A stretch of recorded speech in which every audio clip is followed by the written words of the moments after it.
સુરત પૂર્વ વિધાનસભાના ધારાસભ્ય અરવિંદ રાણાએ મહેસૂલ વિભાગના અધિકારીઓ ઉપર અશાંત ધારા કાયદાઓ અંતર્ગત થતી મિલકત તબદીલીમાં ભ્રષ્ટાચાર આચરવાનો ગંભીર આક્ષેપ કરતા રાજકીય માહોલ ફરી એકવાર ગરમાયો છે.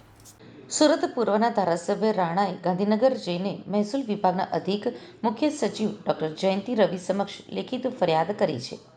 આ ફરિયાદમાં તેમણે પોલીસ મામલતદાર અને નાયબ કલેક્ટર કચેરીના અધિકારીઓ પર આક્ષેપો કર્યા છે. અરવિંદ રાણાના જણાવ્યા મુજબ અશાંત ધારા હેઠળ આવતા વિસ્તારોમાં વિધર્મીઓ દ્વારા ખરીદવામાં આવેલી મિલકતોમાં મોટા પાયે ગેરરીતિ થઈ રહી છે. તેમણે આક્ષેપ કર્યો છે કે હિન્દુ બહુમતીવાળા વિસ્તારોમાં વિધર્મીઓને મિલકત ખરીદવાની પરવાનગી આપવા પાછળ ભ્રષ્ટાચાર મુખ્ય કારણ છે. સૌથી ચોંકાવનારો આરોપ એ છે કે પોલીસના નેગેટિવ રિપોર્ટ છતાં મહેસૂલ વિભાગના કેટલાક અધિકારીઓ મિલકતોને ગેરકાયદેસર રીતે મંજૂરી આપી દીધી છે. ધારાસભ્ય અરવિંદ રાણાએ પોતાની ફરિયાદમાં વર્ષ 2022-2025 દરમિયાન તબદીલ કરાયેલી તમામ મિલકતોની પુનરાવૃત્તિ કરવાની માંગ કરી છે. તદુપરાંત તેમણે આજુબાજુના લોકોને પરવાનગી વગર આપવામાં આવેલા મિલકત હુકમો પણ રદ કરવાની આકરી માંગણી કરી છે. ફરિયાદની ગંભીરતાને ધ્યાનમાં લેતા મહેસૂલ વિભાગના અધિક મુખ્ય સચિવ ડોક્ટર જયંતિ રવિએ તાત્કાલિક પગલાં લીધા છે. તેમણે સુરતના કલેક્ટર ગાંધીનગર રૂબરૂ બોલાવીને દરેક કેસની પુનઃ તપાસ કરવાના આદેશ આપ્યા છે. આ મામલે સઘન તપાસ થાય અને ભ્રષ્ટાચાર આચરનારા સામે કડક કાર્યવાહી થાય તેવી અપેક્ષા રાખવામાં આવી રહી છે. આ ઘટના સુરતમાં અશાંત ધારાના અમલીકરણ અને તેમાં થતી ગેરરીતિઓ ઉપર ફરીથી ધ્યાન કેન્દ્રિત કરશે. આગામી સમયમાં આ મામલે વધુ ખુલાસાઓ અને કાર્યવાહી જોવા મળી શકે છે. જ્યારથી ગુજરાત સરકારમાંથી સુરત શહેરમાં અશાંત ધારો લાગુ પડેલ છે ત્યારથી જે વિસ્તારની અંદર હિન્દુ અને મુસ્લિમ સાથે રહે છે, પરંતુ જ્યારે અશાંત ધારો એક વિસ્તારમાંથી બીજા વિસ્તારના લોકો હિન્દુ હોય કે મુસ્લિમ હોય ત્યારે પોતાનું મકાન વેચીને બીજે જગ્યા માંગતા હોય છે અને મુસ્લિમ વિસ્તારમાંથી હિન્દુનું મકાન લઈને ત્યાં વસવાટ કરવા માંગતા હોય છે ત્યારે એકદમ પરિસ્થિતિ અશાંત થઈ જાય છે. કારણ કે દરેક ધર્મના રિવાજો અને દરેક ધર્મ અલગ અલગ હોય છે. એના કારણે બે સમાજ વચ્ચે કે બે ધર્મો વચ્ચે વિખવાદ ઊભો થાય છે. આના કારણે સુરત શહેરમાં અશાંતિનો માહોલ ઊભો થાય છે. એટલે જે અશાંત ધારાનો જે અમલ સરકારે કરવો જોઈએ તે નીતિ નિયમ મુજબ કરવો જોઈએ. કોઈ વ્યક્તિગત કે કોઈ વ્યક્તિને લાગીને આ અશાંત ધારાનો વ્યક્તિની તરફેણમાં કોઈ બી ધર્મની તરફેણમાં અશાંત ધારો લાગુ કરવો જોઈએ નહીં. સરકાર જે નીતિ નિયમો બનાવે તેનો અમલ થવો જોઈએ. અને આવી રીતે જ્યારે અરવિંદભાઈ રાણાએ અગ્ર સચિવ જયંતિ રવિને જે મેમોરેન્ડમ આપ્યું છે તેમાં જે રીતે જેનું લખાણ છે તે રીતે ચુસ્તપણે તેનો અમલ થવો જોઈએ. તો જ આ અશાંત ધારાનો કાયદેસરનું પાલન કરે સરકાર, તો જ આ શહેરની અંદર અશાંત ધારાનો રીતસર અમલ થશે અને ભવિષ્યની અંદર આમાં કોઈ ગેરરીતિ થઈ હોય તેની પર કાયદેસરના પગલાં લેવા જોઈએ. મારો પૂર્વ વિધાનસભા મત વિસ્તાર સુરતમાં આવેલો છે અને 100% વિસ્તાર અશાંત ધારા હેઠળ આવરી લેવાયેલ છે. હવે અશાંત ધારા વિસ્તારની અંદર કાયદો એવું કહે છે કે મુસ્લિમ પરિવારો મુસ્લિમ વિસ્તારમાં રહે અને હિન્દુ પરિવારો હિન્દુ વિસ્તારમાં રહે અને પોતપોતાની રીતે સારી રીતે શાંતિથી પોતે સુલેહ શાંતિથી રહી શકે. પોતપોતાના ધંધા પોતપોતાના ધર્મનો એ લોકો વ્યવસ્થિત રીતે એમાં કામ કરી શકે, એ હેતુને ધ્યાનમાં રાખીને આ કાયદો અસ્તિત્વમાં આવેલો છે.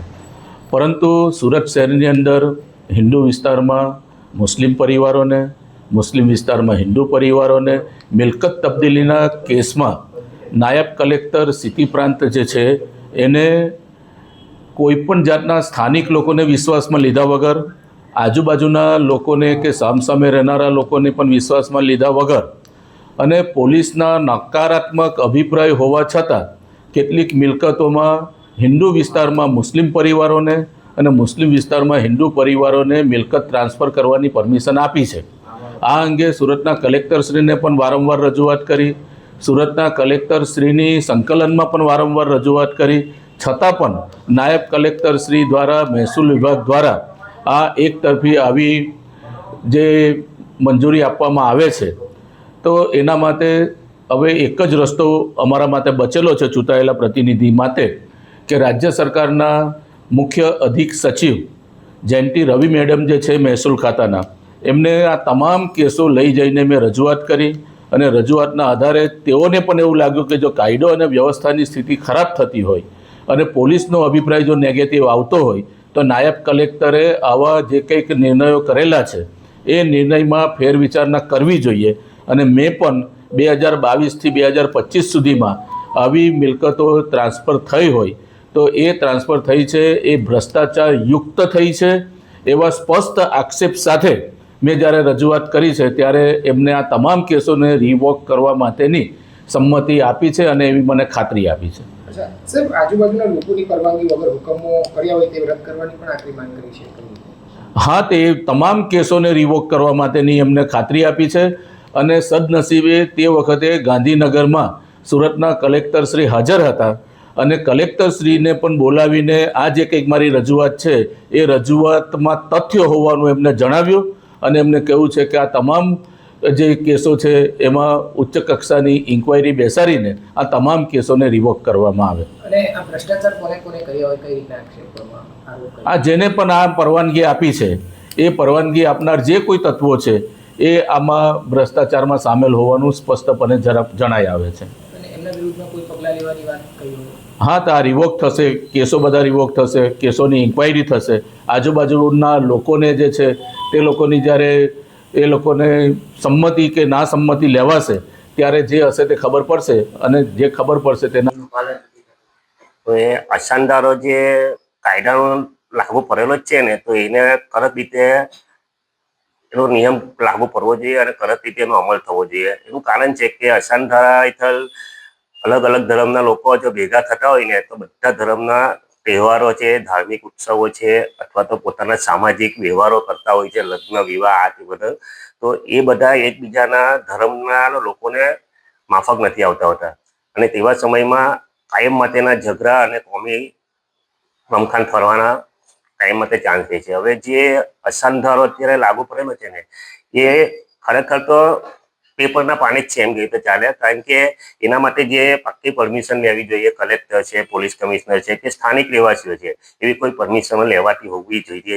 લાગતું નથી. એવી કોઈ પરમિશન એ લોકો લેતા હોય.